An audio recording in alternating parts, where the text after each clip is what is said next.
এক হোটেল, চারপাশে লোহার বেড়া, বাইরে ক্ষুধার্ত মানুষ আর ভেতরে ভোগবিলাস।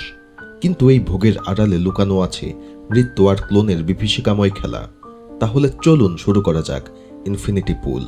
মুভির শুরুতেই আমরা জেমস নামের একজন নভেলিস্টকে দেখতে পাই, যে সম্প্রতি একটি নভেল লিখেছে, কিন্তু সেটি মার্কেটে পুরোপুরি ফেল হয়ে গিয়েছে। জেমসের ওয়াইফ এম অনেক ধনী, এজন্য তাদের কোনো টাকার অভাব নেই। আর এখানে আমরা জানতে পারি জেমস পুরোপুরি তার ওয়াইফের উপর ডিপেন্ডেন্ট। আর এখন এই দুইজনেই ছুটি কাটানোর জন্য একটি ছোট্ট কান্ট্রিতে যায়, যেখানে লোকজন খুব বেশি গরিব। আর এই কান্ট্রিতে একটি অনেক ধনী হোটেল আছে, যেখানে শুধুমাত্র ধনী ব্যক্তিরাই থাকতে পারে। জেমস আর এম এই হোটেলে চলে আসে। এই হোটেলের চারপাশে অনেক উঁচু বাউন্ডারি ছিল, যাতে শহরের কোনো গরিব মানুষ এই হোটেলে প্রবেশ করতে না পারে। এখন জেমসের ওয়াইফ বলে যে আমার চাইনিজ খাবার খেতে ইচ্ছা করছে, আর এখানে কোনো চাইনিজ খাবার ছিল না।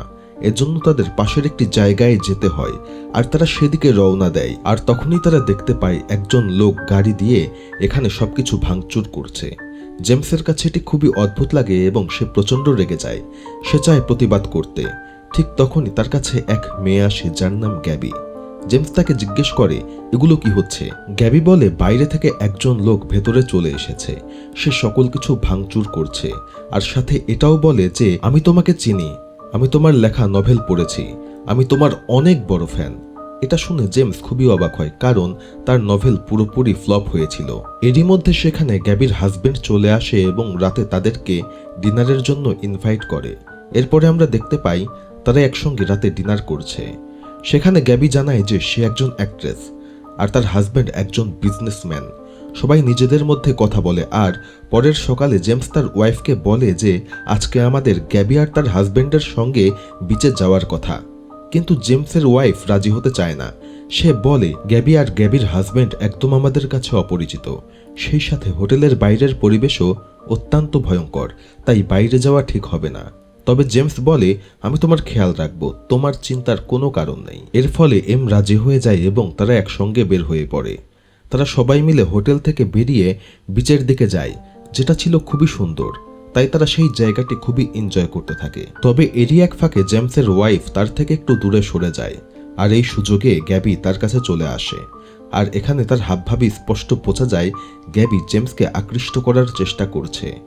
সারাদিন এখানে কাটানোর পর সবাই ড্রিঙ্ক করে। অতিরিক্ত ড্রিঙ্ক করার ফলে সবাই মাতলামি করতে থাকে, কিন্তু জেমসের কিছু হয়নি, কারণ সে মদ খায়নি। এজন্য সে গাড়ি চালাতে থাকে। কিন্তু সারাদিন আনন্দ করার কারণে তার প্রচণ্ড ঘুম পাচ্ছিল, যার ফলে তার চোখ ঝাপসা হয়ে যাচ্ছিল। এরই মধ্যে একজন লোক ভুলবশত তার গাড়ির সামনে চলে আসে, আর তার গাড়ির সঙ্গে অ্যাক্সিডেন্ট হয়ে যায়, যার ফলে সেই লোকটির মৃত্যু হয়। জেমসের ওয়াইফ বলে আমাদের পুলিশকে কল করা উচিত, কিন্তু গ্যাবি বাধা দেয়। সে বলে এখানে পুলিশ আর্মি খুবই ভয়ঙ্কর, তারা মুসলিমদের সঙ্গে অনেক খারাপ ব্যবহার করে। এজন্য সবাই কাউকে কিচ্ছু না জানিয়ে হোটেলে ফিরে আসে। আর পরের সকালে পুলিশ হোটেলে চলে আসে, কারণ পুলিশ জেনে গিয়েছিল যে অ্যাক্সিডেন্ট এই গাড়ি দিয়েই হয়েছে, কারণ অ্যাক্সিডেন্টের সময় এই গাড়ির কাঁচ ভেঙে গিয়েছিল। এরপর তারা জেমস আর তার ওয়াইফকে সাথে নিয়ে যায়। জেমসের ওয়াইফ সবকিছু সত্য বলে দেয়। এরপর এক অফিসার জেমসের কাছে আসে এবং জানায় যে তোমার ওয়াইফ সবকিছু স্বীকার করেছে।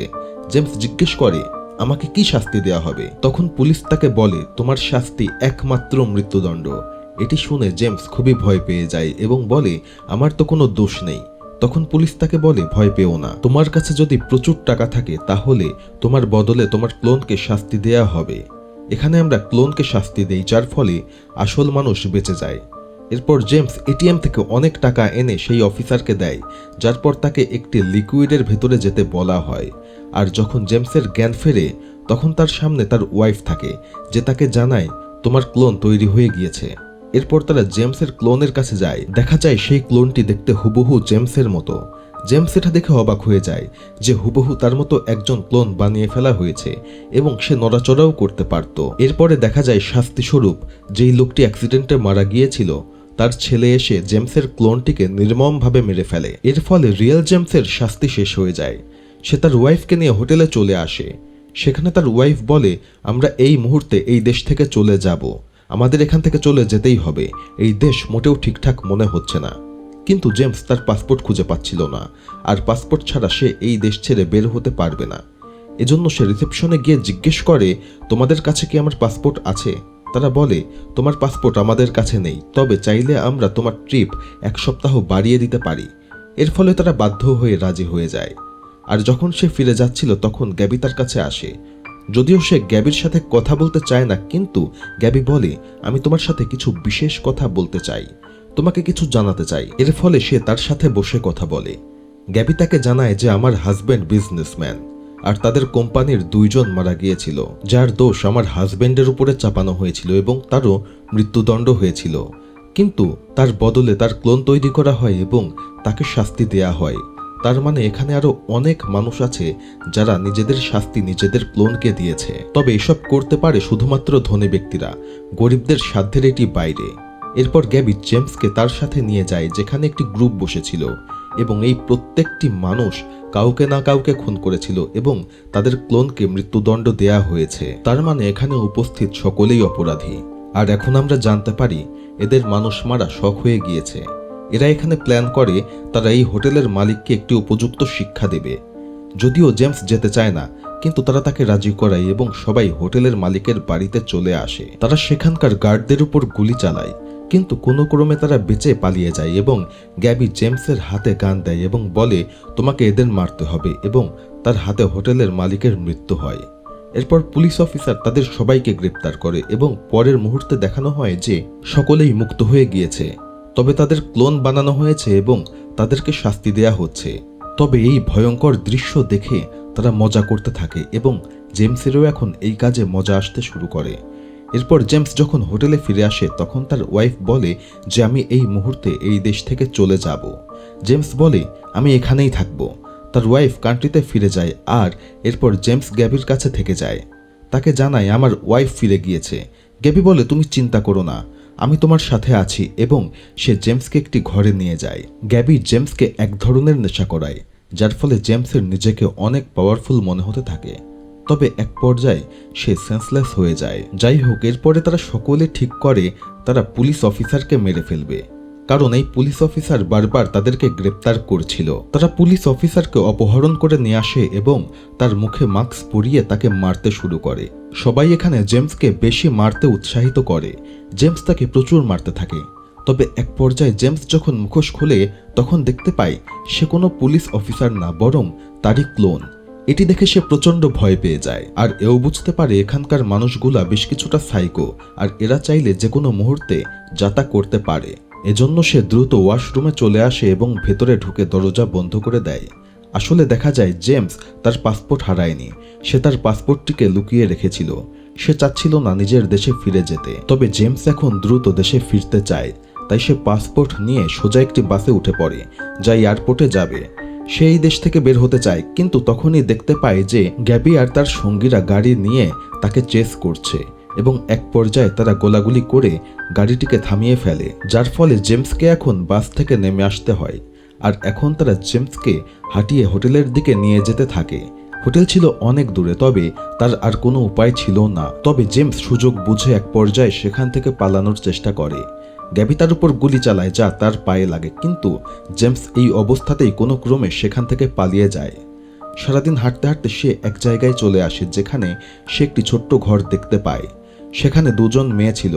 জেমস তাদের দেখতে পায়, তবে এক পর্যায়ে অজ্ঞান হয়ে যায়। সে যখন জ্ঞান ফেরে তখন দেখতে পায় যে সেই মেয়েদের বাড়িতেই সে রয়েছে এবং তারা তার চিকিৎসা করছে। এবং এখানে জেমস খুব বেশি হ্যালুসিনেশন অনুভব করতে থাকে। সে আলাদা আলাদা ভীষণ দেখতে থাকে এবং বুঝতে পারে যে তাকে দ্রুত এখান থেকে বের হতেই হবে, কারণ গ্যাবি আর তার সঙ্গীরা যে কোনো মুহূর্তে এখানে চলে আসতে পারে। আর যখন সে বাড়ির বাইরে যায় তখন সে দেখে গ্যাবি আর তার সঙ্গীরা আগে থেকেই সেখানে রয়েছে এবং তার জন্য অপেক্ষা করছে। এখন গ্যাবি জেমসকে বলে যে তোমার সবথেকে বড় পরীক্ষা তোমার সামনে আছে। তোমাকে তোমার ডুপ্লিকেট মানে ক্লোনের সঙ্গে লড়তে হবে এবং তোমার অস্তিত্বকে বাঁচাতে হবে। তোমার অস্তিত্ব বাঁচানোর জন্য তোমাকে তাকে মারতে হবে এবং তোমাকে একটি ছুরি দেয়া হবে। যদিও জেমস নিজের ক্লোনের সঙ্গে ফাইট করতে চাচ্ছিল না, কিন্তু তার আর কোনো উপায় ছিল না, যার ফলে জেমস নিজের হাতে নিজের ক্লোনকে মেরে ফেলে। এরপর জেমস ভীষণ কাঁদতে থাকে। গ্যাবি তার কাছে আসে এবং তাকে সান্ত্বনা দেয়। পরদিন এদের সবাইকে নিজেদের কান্ট্রি ইউএসএ ফিরে যেতে হয়। এজন্য সকালে জেমস তার ওয়াইফকে কল করে যে আমি খুবই দ্রুত আসছি আর আমি তোমার সঙ্গে যা যা করেছি তার জন্য দুঃখিত। আর এখন সবাই মিলে বাসে উঠে এয়ারপোর্টের দিকে রওনা হয়, যেখানে তারা নিজেদের মধ্যে কথা বলছিল যে এই ছুটিতে তারা অনেক মজা করেছে এবং পরের ছুটিতে তারা আবার এখানে আসবে। এখন তারা সবাই এয়ারপোর্টে পৌঁছে যায়। এখানে সবাই সামনে এগিয়ে যায় যাতে তারা নিজেদের দেশে ফিরতে পারে, কিন্তু জেমস পেছনেই দাঁড়িয়ে থাকে। সে কিছু একটা ভাবছিল এবং এরপর আমাদের দেখানো হয় যে জেমস আবারও হোটেলে ফিরে এসেছে, যেখানে সে বৃষ্টির মধ্যে একা বসে আছে। তার মুখে কোনো রকম এক্সপ্রেশন ছিল না। এরই মধ্য দিয়ে মুভিটি এখানে শেষ হয়ে যায়। হতে পারে যে যা কিছু তার সঙ্গে ঘটেছে তারপরে সে আর নর্মাল জীবনে ফিরতে চাইছিল না। আবার এটাও হতে পারে যে সে এখন গ্যাবিয়ার তার সাথীদের মতোই নিজের মানবিকতা হারিয়ে ফেলেছে আর এখানেই থেকে সেরকম অন্ধকারময় জীবন বেছে নিয়েছে। ভিডিওটি ভালো লেগে থাকলে অবশ্যই চ্যানেলটি সাবস্ক্রাইব করবেন। ধন্যবাদ।